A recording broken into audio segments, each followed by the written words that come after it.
Hi friends, welcome to Mouni kitchen and blogs. ఈరోజు వచ్చేసి మనము పులగము చట్నీ చేసుకుందాం. దానికి వచ్చేసి నేను 1.5 గ్లాస్ రైస్ తీసుకున్నాను. 1 గ్లాస్ వేసుకున్నాను.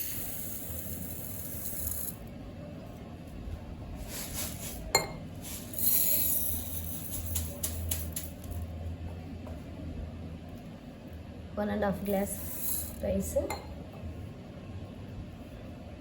పెసలు వచ్చేసి 1 గ్లాస్ కాఫీ, చిన్న కాఫీ గ్లాస్తో 1 గ్లాస్ ఫుల్ వేస్తున్నా.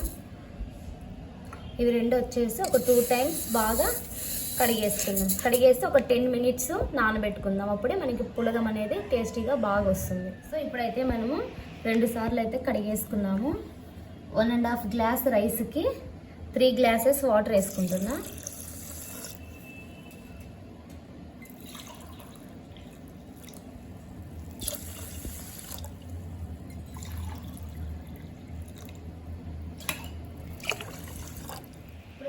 పెసరపప్పు వచ్చేసి మనము 1 గ్లాస్ వేసాం కదా, ఇదే గ్లాస్తో 2 గ్లాసెస్ వాటర్.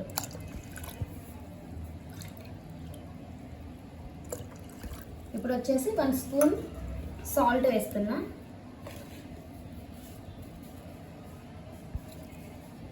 సాల్ట్ వేసి 3 విజిల్స్ పెట్టేద్దాం. ఫస్ట్ 2 విజిల్స్ హై ఫ్లేమ్లో రావాలి, 1 విజిల్ లో ఫ్లేమ్లో రావాలి.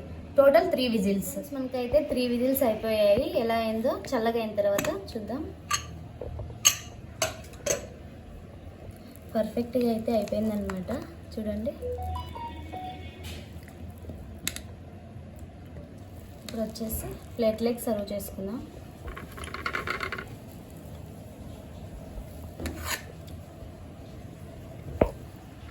సో ఫ్రెండ్స్, పల్లీ చట్నీ కూడా చేశానన్నమాట. వేస్తున్నా పల్లీ చట్నీను పొంగల్ కాంబినేషన్. చాలా చట్నీ అయితే చేశానన్నమాట. ఈ వీడియో అయితే మనకు ఆల్రెడీ మన ఛానల్లో ఉంది. చూడని వాళ్ళు ఉంటే ఒకవేళ చూస్ చేసుకోండి. పులగము చట్నీ, పల్లీ చట్నీ కాంబినేషన్ అయితే చాలా బాగుంటుంది. వీడియో నచ్చినట్లయితే మీరు కూడా ట్రై చేయండి. Thanks for watching.